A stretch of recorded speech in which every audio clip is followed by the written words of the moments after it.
சின்ன வயசுலயே இந்த புராண கதைகளை, பிரபஞ்ச வரலாற்றை கேட்பது, புரிந்து கொள்வது, பவர்ஃபுல்லான ரீசனிங்கையும், இந்த ஆப்ஸ்ட்ராக்ட் திங்கிங்கையும், ஹையர் காக்னிஷனையும் பில்ட் பண்ணிடுதுங்கய்யா. ஆப்ஸ்ட்ராக்ட் திங்கிங்னா மேல் மனம் ஒரு சத்தியத்தை கணக்கு போட்டுட்டு இருக்கும் போதே 100 × 700 எவ்வளோ அப்படின்றதுக்குள்ளேயே கீழே இருந்து நம்ம உள்மனம் ரொம்ப அழகா 100 × 700 7 பக்கத்துல இந்த 100ஓட 2 0 சேர்த்து எடுத்து போடு, முடிச்சு போச்சு.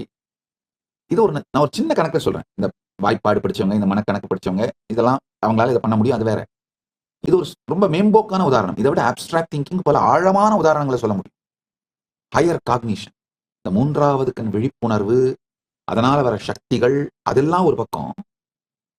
ஈவன் சாதாரணமா கூடங்கய்யா, இப்பதான் எனக்கு புரியுது எப்படி மணிக்கணக்கா என்னால உட்கார்ந்து பல புத்தகங்களை படிக்க முடியுது, படித்தாலும் முழுமையாக புரிந்து கொள்ள முடியுது.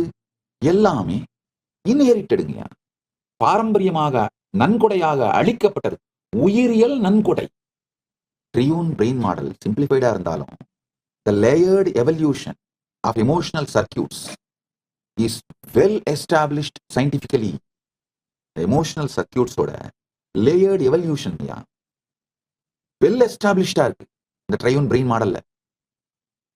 அதே மாதிரி அங்கர், ஃபியர், ரேஜ், பசி, பயம், வெடிக்கிறது, இந்த ரேஜ், வெறி கொண்டு வெடிக்கிறது, இந்த மாதிரியான அடிப்படை உணர்ச்சிகள்லாங்கய்யா பாரம்பரியமாக நம்முடைய சிஸ்டத்துல கடத்தப்படுதுங்கய்யா.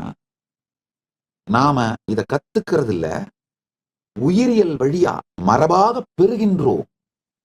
அக்வாட்டிக் லைஃப் ஃபார்ம்ஸ் எல்லாம் பாத்தீங்கன்னா அதுக்கு அந்த சர்வைவல் மெமரி அப்படியே டைரக்டா வந்துருது.